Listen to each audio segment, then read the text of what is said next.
Good day. Please introduce yourself. Good morning, ma'am. My name is Evelyn Azarcon, 40 years old. I am single mom with one daughter. I have 4 sisters and 1 brother. I am the second daughter of the family and I am a high school graduate. Okay, so you have one daughter. What is the age of your daughter? 17 years old, ma'am. Are you the one who's taking care of your child since birth? Until she's 2 years old, ma'am. Okay, so after she is 2 years old, what happened? I work abroad, ma'am. Okay, you started to work abroad.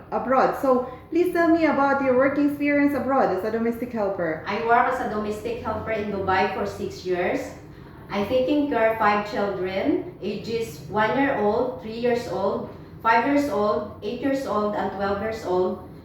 And I do the household chores. My second employer was in Hong Kong. I'm taking care of 2 elderly and I do all the household chores. And I finished my contract with them. My third employer was in Hong Kong also.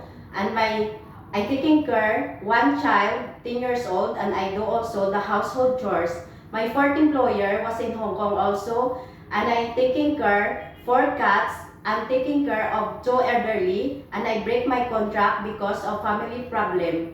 Okay, so you have 3 contracts, consecutive contracts, which is the first is 6 years in Dubai, finished contract. Then a second employer in Hong Kong is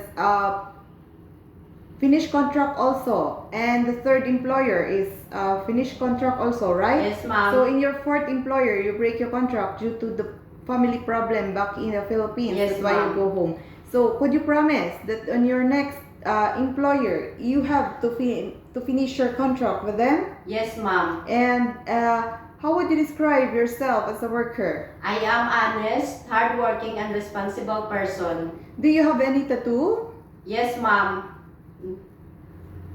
Okay, so thank you. Do you have a surgical operation or serious sickness before? No, ma'am. Why do you want to work abroad again? For the future of my family, ma'am. Okay, so if you get hurt, who will look after your child? My parents, ma'am. What time do you usually sleep and wake up when you were working? I usually sleep in the 10 p.m. after my work is done. I wake up around 5 in the morning, ma'am. Okay, in Hong Kong, kids are super active and sometimes they tend to be out of control. How would you control your temper? I will be more patient and understanding to them, ma'am. If you are homesick, what would you do? I will focus in my work and I remind myself I need this job for my family. Do you have an allergy to a certain food? No, ma'am. Do you accept no day off but to be paid instead by your employer? Yes, ma'am. And when you visited the parents, relatives, and friends of your employer, will you help and do the Yes, housework? ma'am. Okay. Can you promise not to lend money in Hong Kong? Yes, ma'am. And are you scared of dogs? No, ma'am. Are you willing to share a room with the kids or elderly? Yes, ma'am. And what will you do if the baby is sick? If the baby is sick, I will check the temperature. If the baby is sick, I will call my employer, ma'am. Okay, so do you smoke and drink alcohol? No, ma'am. Do you promise not to use your cell phone during working hours? Yes, ma'am. Do you promise to finish your contract? Yes, ma'am, and I'm willing to extend as long as my employer needs me, ma'am. Okay, can you please sing a nursery song? Johnny, Johnny, yes, Papa.